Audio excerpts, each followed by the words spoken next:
Fi kliem il-kap tal-Partit Nazzjonalista Bernard Grech, is-sitwazzjoni li tinsab fiha l-Air Malta hija waħda ta' inċertezza kbira, hekk kif il-Gvern Laburista f'dawn l-aħħar 9 snin spiċċa falla l-kumpanija għaliex il-Gvern qatt ma kellu pjan serju ta' kif issaħħaħ l-Air Malta. F'intervista fuq Net FM, Bernard Grech qal li l-ħaddiema kienu mwiegħda bosta affarijiet li qatt ma ġew implementati, anzi kienu pjanijiet li sfaxxaw fix-xejn. Il-Gvern falla lill-Air Malta u għal darb'oħra mhux biss ma kellux pjan ma wkoll ma kkonsultax. Dan huwa gvern li ma jikkonsultax. U li ma jikkonsultax mhux qegħdin ngħidu aħna, qegħdin jgħidha kulħadd.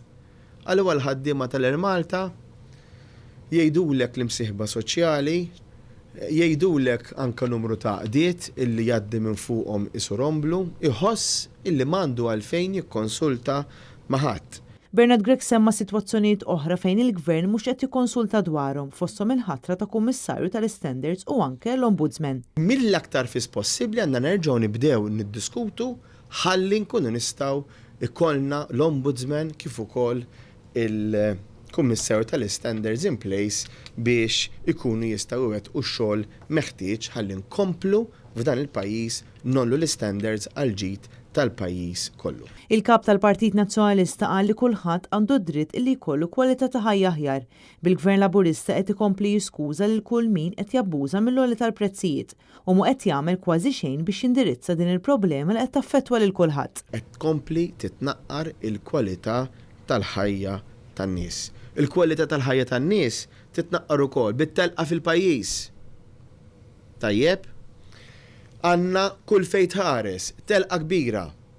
Għamlet naqra xita f'dawn il-jumejn, toroq tagħna marqin, jiġifieri dawn nefqu il-mijiet tal-miljuni ta' euro u tawna toroq illi jerqu. Huwa fakkar kif il-Gvern Laburista qed ikompli jagħti l-miljuni fosthom lil Sadin lil Vitals u l-Stewart iżda m'għandux flus għaż-żgħażagħ li jixtiequ jkollhom l-ewwel proprjetà tagħhom. Dwar it-traffiku, Bernard Grech qal huwa evidenti li l-Gvern m'għandux pjan bil-Ministru responsabbli jipprova jgħaddi lill-poplu Malti biż-żmien u jwaħħal fil-festi. Issa ftit snin kellna xi ħadd li qalilna li traffiku perċezzjoni. Tajjeb, illum il-ġurnata wara nefqu 800 miljun euro fit-toroq, saqsi mhux ngħidha jien araw toħorġu x'imkien u teħlu x'imkien. Speċjalment jekk inti trid tgħaddi minn ċertu arterji, trid teħel fit-traffiku. U għaliex teħel fit-traffiku? Għaliex dan huwa gvern bla pjan. Il-kap tal-Partit Nazzjonalista sostna li l-Gvern Laburista f'9 snin ħataf l-istituzzjonijiet ta' pajjiżna. Irridu noqogħdu attenti għaliex f'pajjiżna l-istituzzjonijiet iridu jaħdmu.